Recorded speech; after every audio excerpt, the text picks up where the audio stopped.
तो पात्रता कैसे बढ़ेगी?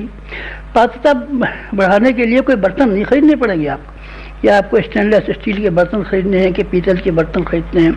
आपको स्वयं का अपना व्यक्तित्व ऐसा बनाना पड़ेगा इसमें कि आप स्वयं के लिए कम और दूसरों के लिए ज़्यादा निकालें। यही तरीका है, संतों का यही तरीका है, दूसरों का यही तरीका है। सबने यही किया है कि कम, स्वयं के लिए कम, दूसरों के लिए विशेष, स्वयं के लिए दूसरों के लिए विशेष कीजिए।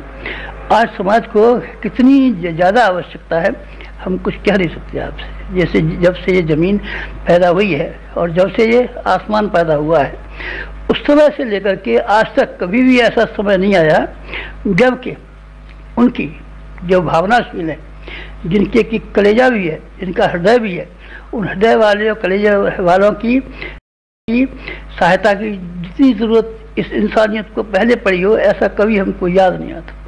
आज की समस्याएं बहुत उलझी हुई समस्या है और उन उलझी हुई समस्याओं को हल करने के लिए केवल पात्रों की जरूरत है। आप अपनी पात्रता बढ़ा लीजिए। पात्रता दो ही कीमतों पर बढ़ सकती है और तीसरा कोई तरीका नहीं है। माला घुमाने से बढ़ेगी नहीं, माला घुमाने से नहीं बढ़ेगी। भागवत की कथा सुनने उससे बढ़ जाएगी। अरे बाबा नहीं बढ़ेगी, हम कहते हैं आपसे, जो भागवत पढ़ने वाले की नहीं बनी उनको चोर और उठाएगी रे, हमने देखा है। तो फिर आपको सत्यनारायण कथा सुनने से और रामायण की कथा सुनने से और भागवत की कथा सुनने से कैसे हो जाए? बेकार की बात बकते आप पागलों की तरीके से। ऐसे मत कीजिए, ऐसे मत कीजिए। ये अध्यात्म सुनने का नहीं है, कहने का नहीं है, सुनने का नहीं है, कहने का नहीं है। नाम लेंगे आप, राम नाम लेंगे, नमः शिवाय जप करेंगे, आपकी मर्जी है। करें तो आपकी मर्जी है और न करें तो आपकी मर्जी है। न मैं आपसे इसके महत्व को अनावश्यक रूप से बढ़ाना चाहूँगा, न आपको कम करना चाहूँगा। लेकिन मैं ये करना चाहूँगा कि आप अपनी पात्रता को विकसित कर लीजिए। पात्रता को विकसित करने से हमारे धर्मशास्त्र सारे के सारे बढ़े हुए पड़े हैं। गाड़ी वाला रह के बीमारों को, दुखियारों को अपनी गाड़ी में बिठा करके अपंगों को ले जाता था और वहाँ से ले जाता था। गाड़ी उसकी इसी काम की थी। जलाराम बापा का नहीं सुना है क्या आपने? वो मेहनत करते थे और मशक्क़त करते थे, लेकिन जो कमाई उनके पास आती थी उसको सबको बांट देते थे, खाते नहीं थे। इसी तरीके से आप खाने में की बात का कम कीजिए। औसत भारतीय के हिसाब से ये देखिए कि जिस मुल्क में आप पैदा हुए हैं, जिस समाज में आप पैदा हुए हैं, जिस देश में आप पैदा हुए हैं, बस उसी स्तर का अपना खर्च रखिए। खर्चे को आप बढ़ाएंगे नहीं तो फिर आपके पास बहुत सारा साधन इकट्ठा हो जाएगा जिससे कि आप भगवान के लिए दे पाएँ, बीज बो पाए। और बीज बो पा करके बोने के बाद में रिद्धियों सिद्धियों के जखीरे अपने लिए जमा कर पाएँ। यह संभव तब होगा जबकि आप कुछ अपने आप से बचाना शुरू करें। लोभ से आप अपने आप को बचाना शुरू करें। लालच आपके पैर से लेकर के सिर तक डूब गया है। सारी ज़िंदगी भर कमाया, लेकिन कमाने का सिर्फ वही तरीका, अपने खा लिया, शौक मौज के लिए खा लिया, बाल बच्चों के लिए जमा कर लिया, बस रिश्तेदारों के लिए दे दिया, साले साली को दे दिया, बस इसके अलावा कुछ किया है क्या आपने? ना, इसके लिए नहीं किया। नहीं साहब, भगवान जी की कथा कहलवाई थी। भाई साहब, भगवान जी की कथा आपने इसलिए कहलवाई थी और मंदिर आपने इसलिए बनवाया था कि जब हम मरेंगे तो भगवान जी भी हमारे लिए एक ऐसा ही मकान और फ्लैट बना देंगे जैसा कि भगवान जी के लिए हमने फ्लैट बनाया। चालाकी तो आपके रोम रोम में भरी पड़ी है। चालाकियाँ और गर्जियाँ जब तक आपके रोम रोम में भरी हुई पड़ी रहेंगी तब तक आपने जो भी कुछ काम किया हो, चाहे जप किया हो, चाहे हवन किया हो, चाहे मंदिर बनवाया हो, चाहे मस्जिद बनवाई हो, चाहे अस्पताल खुलवाया हो, जो भी काम किया हो, जब तक उसके पीछे आपकी ये भावना रही है कि हमारा इसमें व्यक्तिगत लाभ होना है, तब तक ये मान लीजिए कि ये सारी की सारी भौतिक लोभ और लालच में शुमार होंगी। इसमें पूजा पाठ भी शुमार है, तीर्थ यात्रा भी शुमार है, ये भी शुमार है। तब आपको करना क्या है? तब आपको एक काम करना है और उसी की आवश्यकता है। इंसान गिरा कैसे, समय की परिस्थितियाँ उल्टी कैसे हो गई, दुख कैसे हो गया, इसमें इस संसार में क्या कमी दिखाई पड़ती है आपको? बाप दादाओं की तुलना में हम हजारों गुने ज़्यादा सुखी हैं। पोस्टकार्ड हमारे बाप दादाओं ने, पुरखों ने और 3 पीढ़ी वालों ने देखा था, टेलीफोन देखा था, रेल देखी थी, सड़कें देखी थी, पैदल चला करते थे पगडंडियों पर बेचारे, और गरीबी में दिन काटते थे। लेकिन हम पैसे की दृष्टि से संपन्न हैं और हम सुखी हैं। लेकिन पैसे की दृष्टि से संपन्न होते हुए भी, सुखी होते हुए भी, बहुत सारे सुविधा साधन हमारे पास होते हुए भी दिन दिन जो गिरावट आ रही है, उसका क्या वजह है? एक वजह है, सिर्फ एक वजह है।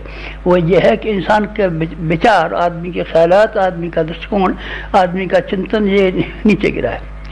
और इसको आप उठा दे तब मजा आ जाए। नारद जी ने वाल्मीकि को इस तरीके से समझा दिया कि बात उसकी समझ में आ गई, और चोर उठाई गिरा, उचक्का, डाकू, गालियां दें, हाँ वाल्मीकि को मुझे बहुत गाली देनी चाहिए, लेकिन जब उसने रास्ता अपना बदल दिया, जीवन अपना बदल दिया, तो ऋषि वाल्मीकि हो गए। और सीता जी को उन्होंने पाला, और रामचंद्र जी जिन बच्चों का पालन नहीं कर सकते थे, उन्होंने ऐसी तरीके से पाला कि रामचंद्र जी, लक्ष्मण जी, हनुमान जी इन सबसे लड़ने को आमादा हो गए, बहुत ताकतवर हो गए थे। कौन हो गए थे?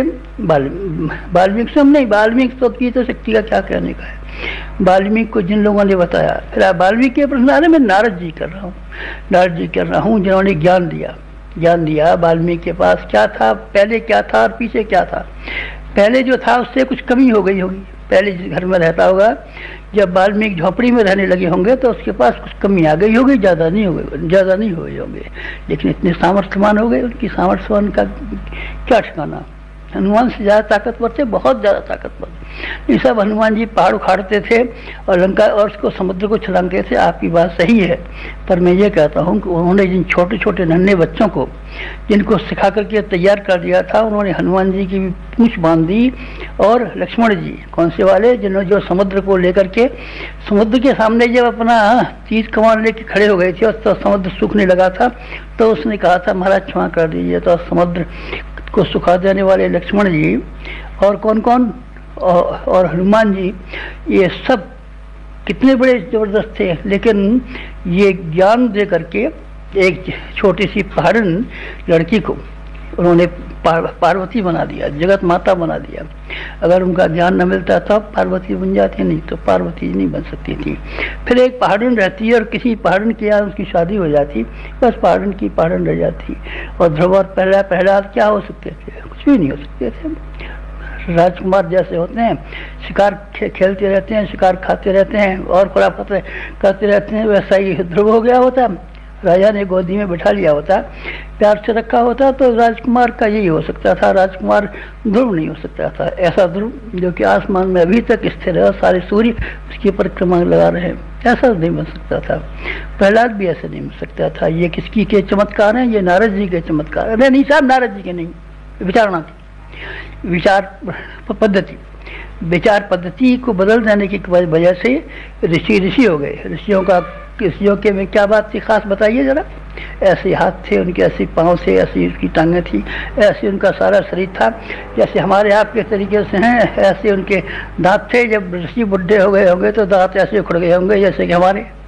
अब ये नहीं मालूम है हमारी आवाज़ ठीक आपको सुनाई पड़ती है कि नहीं पड़ती। पहले हम नकली दांत लगाते थे तो ठीक सुनाई पड़ते थे। अब हमको कुछ काम ही नहीं है, दांत सब फेंक भाग दिए उतार करके। तो अब इसीलिए आवाज़ ठीक ना आ सकती है। ऋषि भी ऐसे होंगे, हमसे ज़्यादा उम्र के होंगे, हम 75 साल के हैं, तो ऋषि ज़्यादा बुढ़े हो गए होंगे तो उनके दांत सब साफ हो गए होंगे, थोड़ी नाक से लग जाती होगी, तो ऐसे ऋषि होंगे। लेकिन वो ऋषि कैसे सामर्थ्यवान है वो? क्यों हो गए ऋषि? क्या चीज़ मिली उनको? कोई चीज़ नहीं मिली उनको, एक ही चीज़ मिली, ज्ञान। ज्ञान को आप ग्रहण नहीं कर पाते।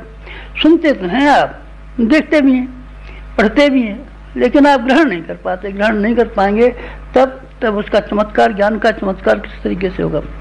आप ज्ञान को ग्रहण कीजिए। जब आप ज्ञान को ग्रहण कर लेंगे, अपने जीवन में उतार लेंगे, तब फिर आपके लिए संभव होगा कि सारे के सारे समाज को उस ज्ञान को दें। और तब फिर ये संभव होगा आप सारी समस्याओं के समाधान कर दें। आप रुपया बांट करके गरीबी दूर नहीं कर सकते। गरीबी मिटाओ, बेशक गरीबी मिटनी चाहिए, तो आपको कितना चाहिए? इसके लिए करोड़ों करोड़ रुपया चाहिए, जबकि आप हर आदमी की गरीबी मिटाएं तब। और क्यों साहब करोड़ों करोड़ रुपया न हो तब आप उसको ज्ञान दीजिए, समझदारी दीजिए, ताकि अपना जो कमाता है उसी की सीमा मर्यादा में रहे। तो